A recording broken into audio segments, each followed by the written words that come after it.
Shalom, selamat pagi anak-anak. Puji Tuhan kita bisa berjumpa lagi. Kita akan melaksanakan ibadah walaupun lewat media ya. Kita tetap bersuka cita karena Tuhan tetap ada bersama kita. Mari kita lakukan menyanyikan bersama karya terbesar.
Warga SD Kristen Immanuel, khususnya anak-anak SD dari kelas 1 hingga kelas 6 untuk bersama-sama beribadah bersama di rumah mereka masing-masing. Engkau berkati acara yang dari awal hingga akhirnya nanti, kiranya Tuhan tutup bungkus kami semua. Dalam nama Tuhan Yesus kami sudah berdoa. Haleluya. Amin. Anak-anak yang terkasih, kita mempunyai anggota tubuh ya, dari kepala hingga kaki. Salah satu anggota tubuh yang memiliki peran penting dalam kehidupan kita sehari-hari adalah telinga. Telinga digunakan untuk mendengar nasihat orang tua, nasihat guru, dan juga nasihat sesama kita, terlebih nasihat Tuhan. Nah, kita akan menyanyikan lagu Dengar Dia Panggil Nama Saya.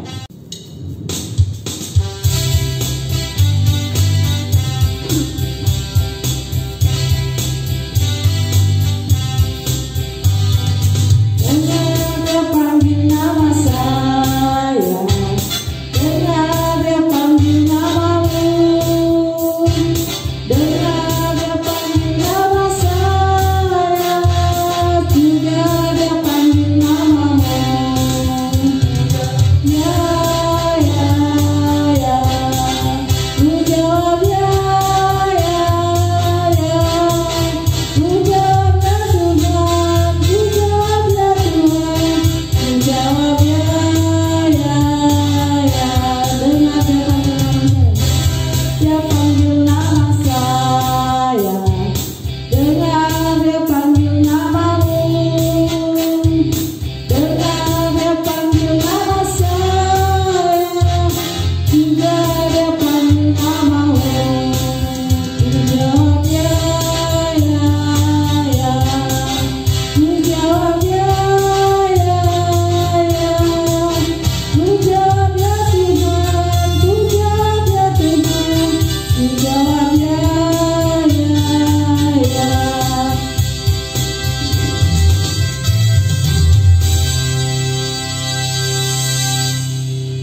siapkan hati kita untuk mendengarkan firman Tuhan. Kita nyanyikan Tuhan tak pernah janji.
Benar Tuhan bahwa mujizat-Mu akan nyata bagi kami semua anak-anak-Mu dari kelas 1 hingga kelas 6 dan juga bagi guru-guru kami semua yang ada di tempat ini.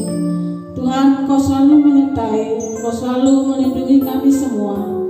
Dalam situasi saat ini Tuhan, kami percayakan semua kehidupan kami, semua anak-anak kami dari SD 1 sampai kelas 6.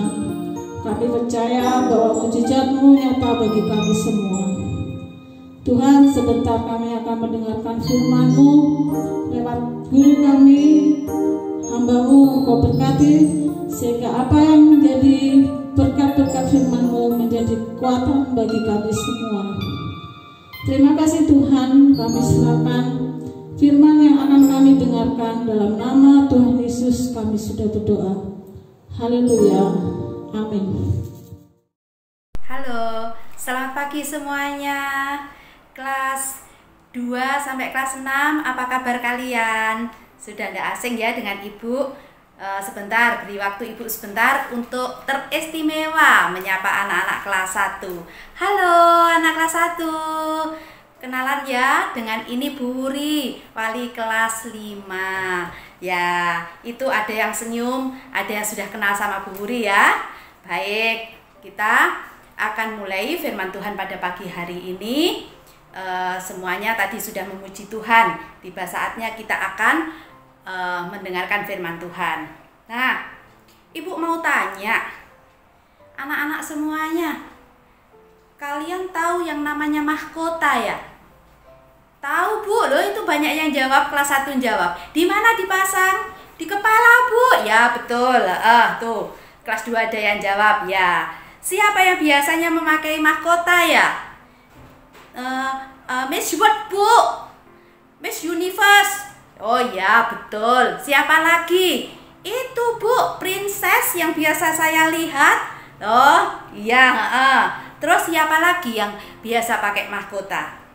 Permaisuri, ratu. Ya, semuanya itu. Oh itu ada yang jawab, Tuhan Yesus. Ya, Tuhan Yesus juga menggunakan mahkota. Tapi mahkotanya Tuhan Yesus mahkota duri. Pagi hari ini Ibu tidak membicarakan mahkotanya Tuhan Yesus ya, karena kalau bicara tentang itu berat rasanya ya. Karena itu sebuah penghinaan mahkota Tuhan Yesus itu. Ceritanya sangat sedih sekali. Nah, kita akan membahas tentang mahkota yang biasa dipakai oleh para princess itu. Nah, kalau kita bicara mahkota, untuk mendapatkan sebuah mahkota itu tidak gampang anak-anak. Itu harus, contohnya saja, wanita tercantik di dunia itu, Miss World itu, kalau pakai mahkotanya kan bagus sekali ya. Itu sudah melalui beberapa tahap penilaian. Bagaimana dia cara berjalannya, bagaimana dia cara berbicaranya, inner beauty-nya harus keluar, kemudian bagaimana saat dia mengenakan sebuah gaun, itu semuanya dinilai. Begitu juga pengetahuan umumnya, dia pinter, wawasannya banyak atau tidak. Seperti itu. Jadi seseorang menggunakan mahkota itu tidak gampang. Oh, ada yang bertanya, Bu, kemarin saya beli mahkota Bu di toko. Oh iya, tetapi yang dimaksud di sini bukan mahkota yang dibeli sendiri ya, tetapi yang didapatkan dengan sebuah perjuangan. Seperti itu. Nah, adakah di antara kalian yang pengen punya mahkota? Oh, semuanya pengen. Ibu juga pengen. Mahkota yang akan diberikan oleh Tuhan Yesus. Apa ya? Kira-kira mahkota yang akan diberikan oleh Tuhan Yesus pada kita semua? Yuk kita pelajari. Dari Amsal 17 ayatnya yang ke-6. Yang kelas kecil simak saja ya, Ibu bacakan. Amsal 17 ayatnya yang ke-6. Demikian bunyi firman Tuhan. Mahkota orang-orang tua adalah anak cucu, dan kehormatan anak-anak ialah nenek moyang mereka. Amin. Nah, bagaimana maksudnya dari kalimat ini? Kalimat ini sederhana anak-anak, tetapi di sini ada timbal baliknya. Biar lebih jelas ya, karena di sini ada anak kelas 1 yang bahasa Ibu harus sederhana sekali. Ibu beri gambaran ya. Ada apa namanya? Sebuah gambaran yang sangat sederhana. Ibu contohkan seperti ini. Ada anak perempuan namanya Sarah. Sarah ini anaknya sangat rajin sekali. Dia anaknya orang tidak mampu. Dia pinter, dia tanggung jawab, dia disiplin. Sekolah itu walaupun online dia selalu belajar sendiri. Kemudian kalau hari Minggu dia selalu sudah rapi, bangun pagi-pagi, sarapan, menyiapkan bajunya untuk pergi ke gereja walaupun online, dia pun juga bersepatu. Nah, suatu hari teman Sarah yang bernama Lily itu jatuh. Kakinya terluka, otomatis dia berjalan tidak begitu sempurna. Dipapah oleh Sarah, diantar ke rumahnya. Ayo Li, saya antar ke rumahnya, ke rumahmu. Sampai rumahnya Lily, mama papahnya terkejut. Loh, kenapa Lily? Ini tante tadi jatuh. Oh iya, kamu Sarah ya? Oh iya tante kok tahu? Iya, Lily sering cerita sama kamu karena kamu itu katanya anaknya pinter, rajin, ke gereja pun juga tidak pernah terlambat, selalu nurut orang tua, kayak gitu katanya Lili. Oh iya, terima kasih tante. Habis itu pulanglah si Sarah. Itu cerita yang pertama. Cerita yang kedua, ganti anak laki-laki ya, namanya Aldo. Aldo pengen kue, dia beli kue ke toko kue diantar papahnya. Dia turun sendiri. Setelah memilih-milih kue yang diinginkan, begitu juga papah mamahnya juga dibelikan. Papahku biasanya suka kue ini, mamahku kue yang ini. Nah, setelah dilayani dan sudah membayar, dia mau pulang. Makasih Om, dia bilang seperti itu. Nah, di sebelah Aldo itu ada oma-oma yang dekat dengan dia. Kemudian tanya, halo, namamu siapa? Oh, saya Aldo, Oma. Rumahmu mana? Rumah saya jalan ini, katakan jalan Anggrek. Apanya Immanuel? Oh, dekatnya Immanuel, Oma. Siapa nama papahmu? Pak Budi, Oma. Oh, Pak Budi. Oh iya, Oma kenal sama Pak Budi. Dulu waktu banjir bandang Situbondo, Pak Budi lah yang menyelamatkan Oma. Nah, akhirnya Oma ini kenal sama si Aldo. Oh, kamu ta anaknya Pak Budi. Iya, papahmu adalah orang yang sangat dermawan. Dia suka menolong orang. Nah, dari dua cerita ini kita bisa menyimpulkan bahwa anak yang baik itu menjadi kesukaan bagi orang lain, menjadi kebanggaan bagi mama papa. Begitu juga orang tua yang sangat baik itu juga menjadi kebanggaan bagi anak-anaknya. Nah, Ibu ulangi ya, tadi firmannya bunyinya, mahkota orang-orang tua adalah anak cucu, dan kehormatan anak-anak ialah nenek moyang mereka.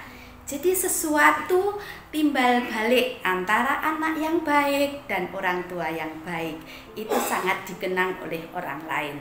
Nah, bagaimana caranya bisa seperti itu? Itu nggak gampang anak-anak. Tapi kita harus belajar hari lepas hari. Nanti pertanyaannya ada dua ya. Ibu bagi jadi dua, jadi perhatikan dulu firman Tuhan. Sekarang Ibu ambil contoh dalam Alkitab. Kita buka 2 Timotius 1 ayatnya yang kelima. 2 Timotius 1 ayatnya yang kelima. 2 Timotius 1 ayatnya yang kelima. Demikian bunyi firman Tuhan. Sebab aku teringat akan imanmu yang tulus ikhlas, yaitu iman yang pertama-tama hidup di dalam nenekmu Lois dan di dalam ibumu Yunike, dan yang aku yakin hidup juga di dalam dirimu. Nah, inilah kenangan dari Rasul Paulus terhadap kehidupan Timotius, di mana nenek Timotius dan mamah Timotius itu sangat disiplin dalam mendidik Timotius, sehingga iman Timotius begitu luar biasa. Timotius ini menjadi teladan di usianya yang masih muda sekali. Berarti kalau teladan itu baik atau buruk ya anak-anak? Tentunya yang baik. Bagaimana kok Timotius yang masih muda sudah bisa menjadi teladan karakternya? Karena nenek dan mamahnya mengajari Timotius sesuai hidupnya dengan firman Tuhan. Maka dari itu, mari kita belajar supaya kita memiliki karakter atau gaya hidup seperti Tuhan Yesus. Jika kita ingin menjadi mahkota di dalam keluarga kita. Nah, siapa yang di sini kalau disuruh ke gereja sekarang walaupun online, nanti aja dah mah, kan tinggal buka YouTube, gampang. Nanti mah, akhirnya sampai malam. Kemudian saat pagi-pagi harusnya dilaporkan ke wali kelas, ternyata nggak ngumpulkan, nggak ibadah. Ayo, tolong supaya kita menjadi mahkota di dalam keluarga kita.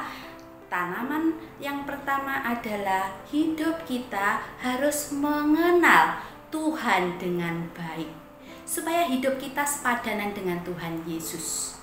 Seperti apa itu? Gak gampang, tetapi kita hari lepas hari kita harus bertumbuh, berkembang seperti pribadi Yesus. Sederhana saja, kalian masih kecil-kecil, bagaimana caranya? Supaya kita menjadi teladan bagi orang lain. Contoh, selalu mengucapkan salam, ketemu siapapun. Selamat pagi Tante, selamat siang Om, selamat malam Bu, jika ketemu di jalan atau di mana. Kemudian saat mengirim tugas, selamat pagi Bu, selamat pagi Pak, seperti itu. Kalau ibu itu direspon dengan mengucapkan terima kasih, salam yang sudah kamu sampaikan, seperti itu. Sederhana, tapi itu menyukakan orang lain. Mari kita belajar ya, melakukan sesuatu yang sederhana tetapi memiliki dampak bagi orang lain. Yang kedua contohnya yaitu biasa mengucapkan terima kasih. Tadi Oma yang ada di toko kue tadi tertarik sama Aldo karena Aldo setelah dilayani bilang terima kasih Om, seperti itu. Jangan kalah loh ya sama dengan kasir sebuah minimarket yang setiap kali ngomong selamat datang, selamat berbelanja. Nah, itu sepertinya sederhana, tetapi menjadi tanaman yang baik bagi orang lain. Kita sebagai anak-anak Kristus, kita bisa mencontoh sesuatu yang baik. Contoh yang lain, jangan lupa mengatakan tolong. Nah, contoh saja seperti ini. Kalau di rumah kamu ada pembantu contohnya, minta diambilkan buku karena kamu sedang sibuk belajar, sementara buku satunya mungkin ada di ruang depan TV. Jangan seperti ini, Mbak, tolong ambilkan buku. Waduh, bagaimana Mbak kita itu, Mbak dalam tanda petik, pembantu yang biasa menolong di rumah itu mau mengenal Tuhan Yesus kalau kita seperti itu. Tapi bagaimana kalau seandainya cara ngomongnya seperti ini? Mbak, tolong dong ambilkan bukuku di meja depan TV. Setelah diambilkan, terima kasih. Dia orang lain, tetapi akan kenal Yesus dan kenal siapa diri kita kalau kita belajar seperti Tuhan Yesus.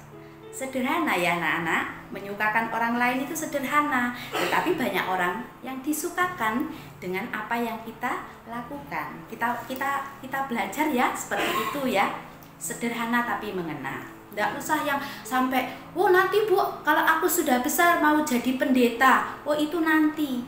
Dan usia kita nggak tahu usia kita sampai berapa.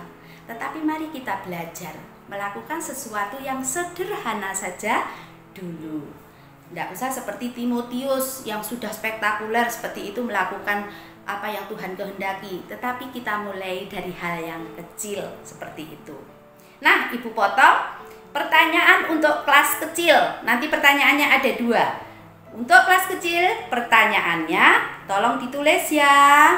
Untuk kelas 1 sampai kelas 3, pertanyaan yang pertama, apa judul firman Tuhan pagi ini?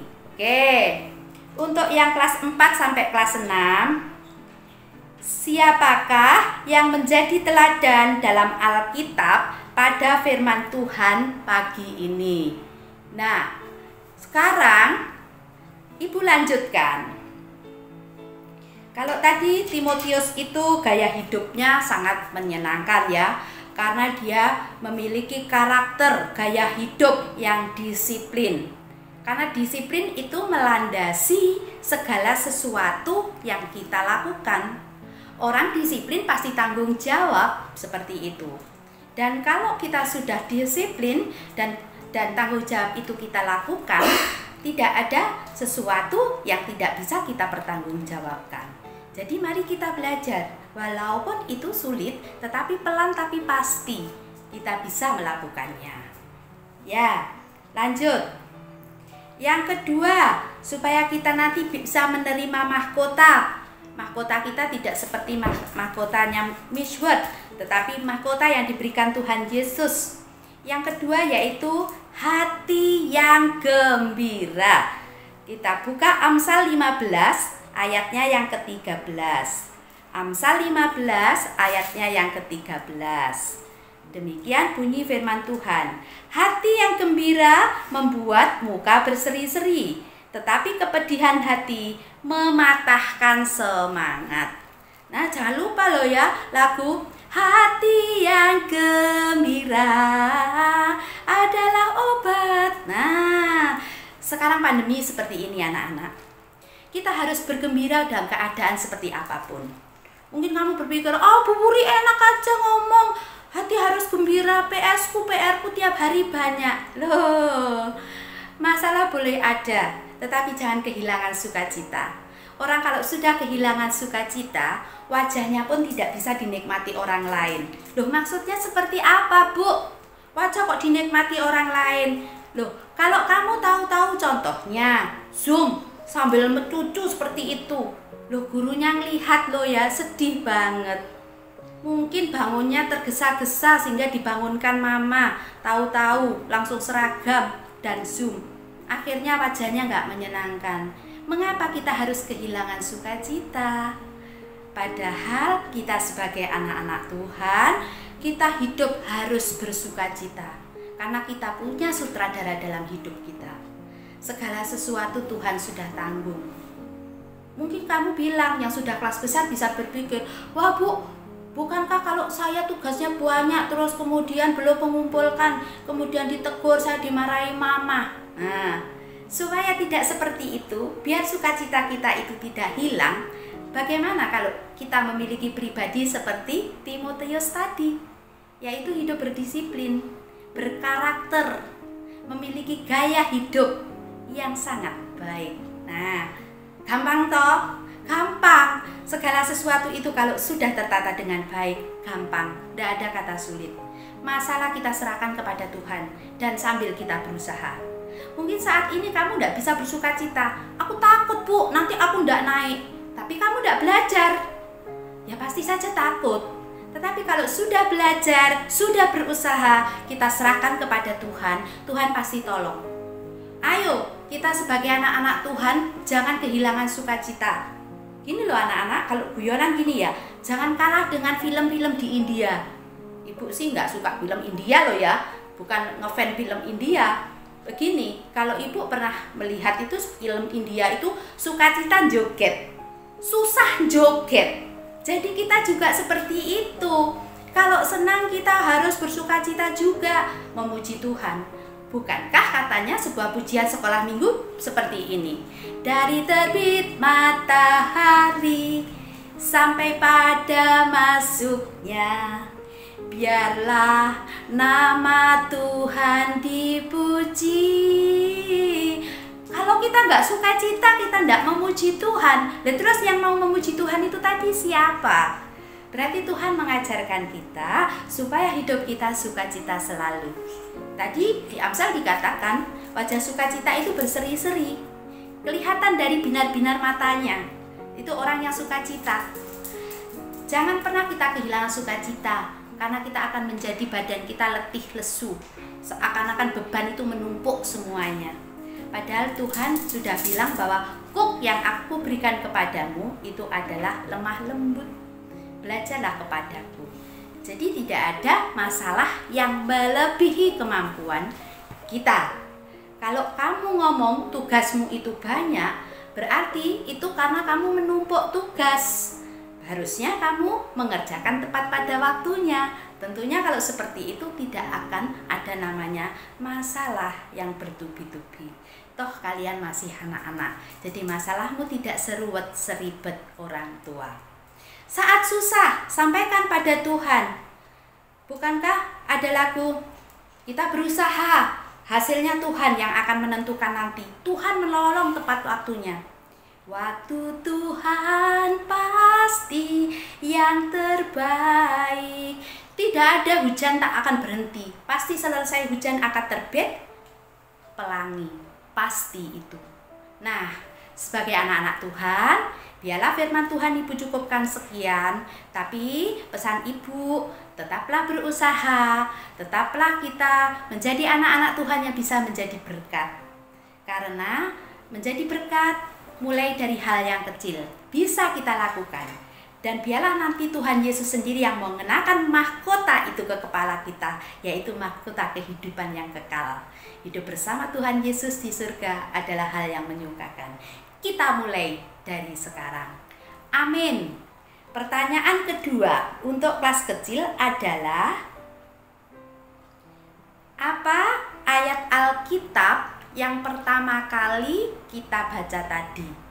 Apa ayat Alkitab yang pertama kali kita baca tadi? Ditulis ayatnya ya. Yang kedua untuk kelas 4 sampai kelas 6. Tuliskan isi ayat Alkitab yang terakhir dalam renungan ini. Tuliskan isi ayat Alkitab yang terakhir dalam firman Tuhan pagi ini. Selamat mengerjakan. Tuhan Yesus memberkati kita semua. Kita tutup ya dalam doa. Tuhan Yesus, sungguh kami bangga memiliki Allah sebaik Engkau Tuhan. Sukacita kami penuh karena kami memiliki Engkau. Engkaulah sutradara dalam hidup kami. Kami tahu hidup kami ada yang menanggung.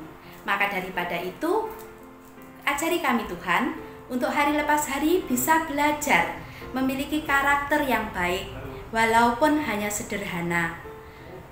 Kami bisa karena kami memiliki Engkau. Jika kami berserah dan bersandar kepadamu, kami yakin percaya Engkau akan melakukan yang terbaik untuk kami. Ajari pula kami hidup selalu bersukacita Tuhan, karena tidak ada yang kami pikir, karena Engkau Allah yang selalu menggendong kami.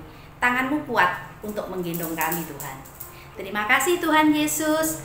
Terima kasih atas kesempatan pagi ini yang sangat indah. Firman Tuhan yang telah kami dengarkan biar termeterai di dalam hati kami, terlebih kami bisa mulai melakukannya.